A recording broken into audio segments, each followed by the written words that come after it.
Spotlights. Are they actually necessary? What do you do with them?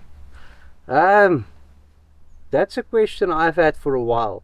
You can see I've got spotlights on now, but what do we want to achieve with spotlights? Now, the first thing is, what's the reason for the spotlight? It's obviously not there to blind the guy that's coming from the front. Even though you are mad at him and he's not driving the way like he should, it's actually very dangerous to blind a guy. You blind the guy and then all of a sudden something jumps in front of his car, and which he didn't see because he's now blinded, and there's a big accident and the guy's dead. I'm gonna be proud to go to his family and say, listen, I blinded him and now he's dead. So that's definitely what they are not for. So what are they for then? When do you use them? Don't drive with them on the highway, for example, because you're going to irritate the guy in front of you. But if you're now driving early in the morning, and I know there's a lot of people that, for instance, like to drive early to when they go to the coast. They leave home at 2 o'clock or whatever, and they drive during the night so everybody can sleep, and obviously the road is a bit quieter.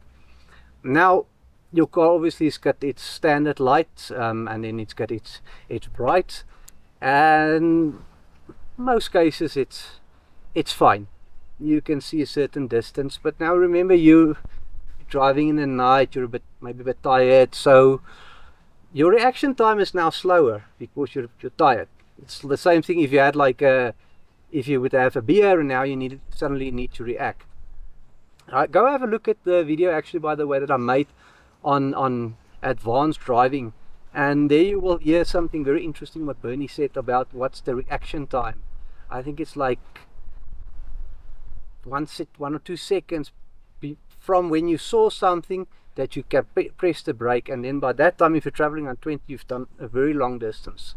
Now this is now where spotlights comes in the dark, because you can see much further with them, so you can see something happening much further away from you, so you've got more time to react. So even if you're a bit tired or whatever, you still now have more time. These lights I've got on here, they say that it basically is going to reach, I think, I will come to the specs now of these, but about 1.2 kilometer away that you can see, or that you can see if there was a candle, you would see it 1.2 kilometers away. So it improves your reaction time, and that's the important thing of these lights, is that it gives you more time to react to something. And especially if you're on a highway, it's fine, but if you're on a narrow road, it's dark and you cannot really see much to the side, you cannot really see far. That's where it's coming into its own right, and where it is making a big difference. Now, in terms of lights, there are so many out there. I mean, you can go from cheaper to incredibly expensively. You can go up to, even go over 20,000 rand for a set of lights. So now, how do you choose which light you have? First of all, you want a light, that's got like a beam, and then what they call it, a bit of a floodlight as well. You've got spotlight, floodlight. Now inside this light, you will see that there's different designs around the small LEDs that's in there. So the one's got a bit of a riffle design, the other one is smooth. So this type of design gives you your flood and your spotlight. So you want a light that's got nice, a wider light than what you would have currently, and then also that can make a nice strong light. The next thing is, then now you've realized what light you have. I think in the past they would actually have one spot and one flood, and now it's nice that both can do the same. The next thing you need to consider is the bracket, because this sits on the front of your vehicle. Now if you go on a gravel road, that thing shakes, and if it's thin, it's surely going to break at a stage. Maybe not today, not tomorrow, but maybe in 3-4 years time, so all of a sudden you've got a light falling off. So make sure you've got something that's got a nice thick bracket to keep it in place, that it doesn't rattle loose and that you lose a light at a stage. So why is the one light so cheap and the other one very expensive? Now it's got to do with the quality of the LEDs they use. Look, I'm not saying that the the LEDs of a 10,000 rand is much worse than a 20,000 rand light. There's other things that comes into there. But let's say you're looking at a top of the range type light for its price class. I would say like these D.A.G lights. You look at who's the manufacturer of the LEDs. Now when they make LEDs, let's group them in 3 ways. So they make good quality LEDs, they go one way. Then they make other LEDs that are maybe not so good, but they still pass. They go on a certain part, and then you get a bunch that get scrapped. Now, if you obviously the lights, the LEDs that just passed the test, they will go into your cheaper lights. Now for these lights, I know they come from Osram. That's a very reputable brand in terms of light, so I know the LED quality that's in here is of a very good quality and standard. So now you've got a rough idea what to look for when you buy a light. Now the next thing is setting up the lights, and that is something there are according to me, there's 2 ways that you can do it. The first way is you go out there, get a nice long piece of road, obviously maybe not a public road, but that's quiet, and where you can basically set up the lights. You can basically rotate them like this, and then you've got screws here so you can rotate it up and down. Another way to set it up is what a friend told me, thanks Alex, that it was quite interesting to say, but why don't you just take your car and you park it, let's say 5 meters away from a wall, and you switch on the beams, and then where they point, that's where you point the lights. And that, because those coming from the factory, it will most likely be very much spot on. Now that's definitely an option. I think that's actually something you can do that first, and then you go on a road and see if they shine, if they're correct, or if you need to make modifications.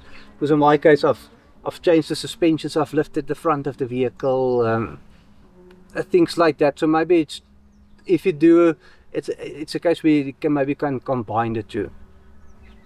Now then, in terms of installing the lights, now you'll see here I've got 2 lights, and I basically, here's the middle of the vehicle, 1 on each side. I cannot go and put a 3rd one here, that's against the law. You cannot break the center line. So I don't know, decide where that leaves something like a light bar. I'm not an expert in law, but yeah, according to me, this is the way it should be done.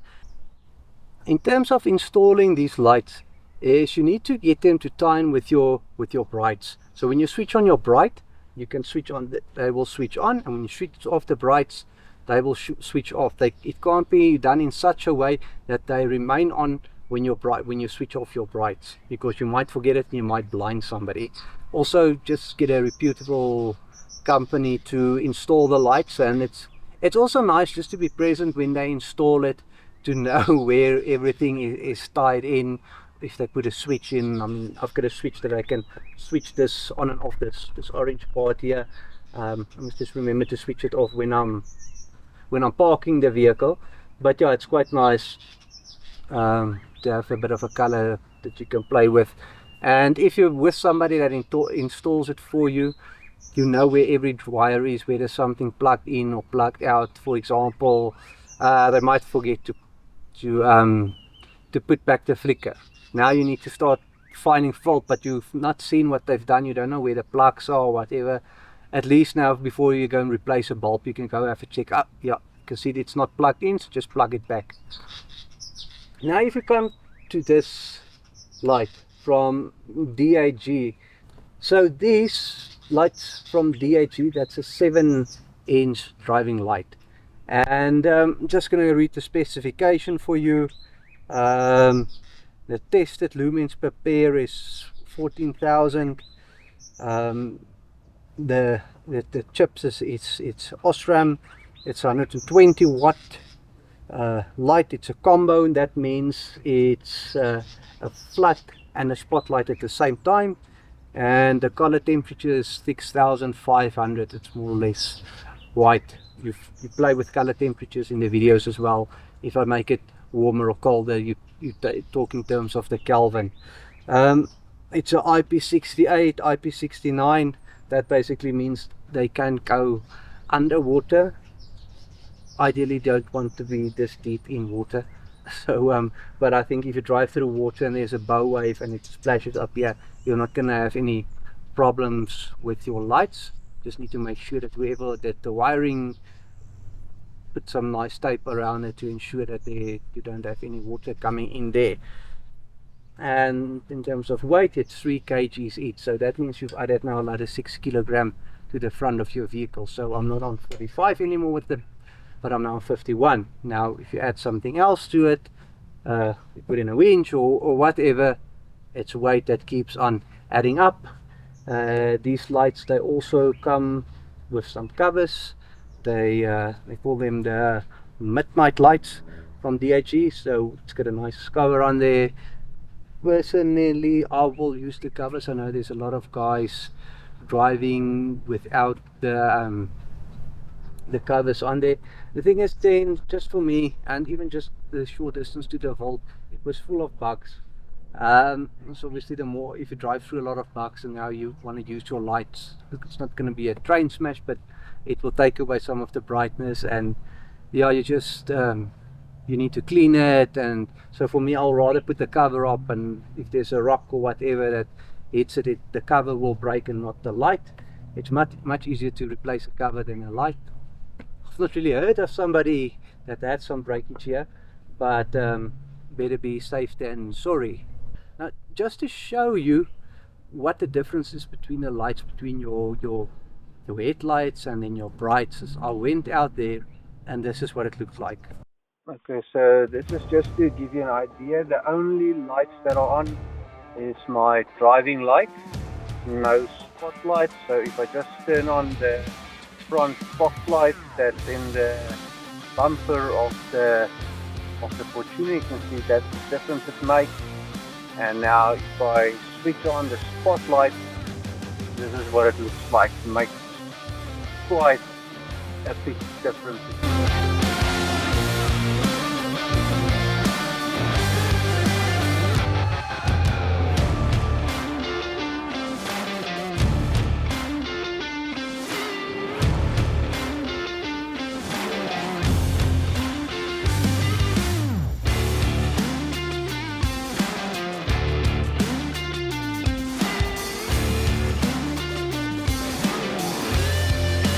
Give you an idea when driving how much more you can see next to the side of the road. If they're off, it's a lot less you see the cars that I can get. I mean, with the naked eye, it's even better than what you can see on just a cell phone camera. So you set the ISO to 200. Obviously, if I bump it up, will actually be able to show you even more. This is now with an ISO of 1600. So yeah, that's pretty much very close to what I can see. There they are off.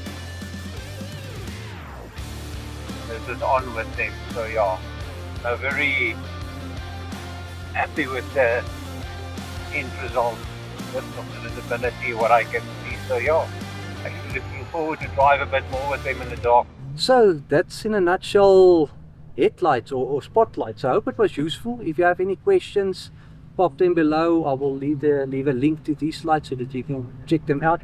I think these lights are, for me, the best lights for the price range. It's under 10,000 Rand for the set, so really worthwhile to have a look at them. Thanks for watching. See you on the next one.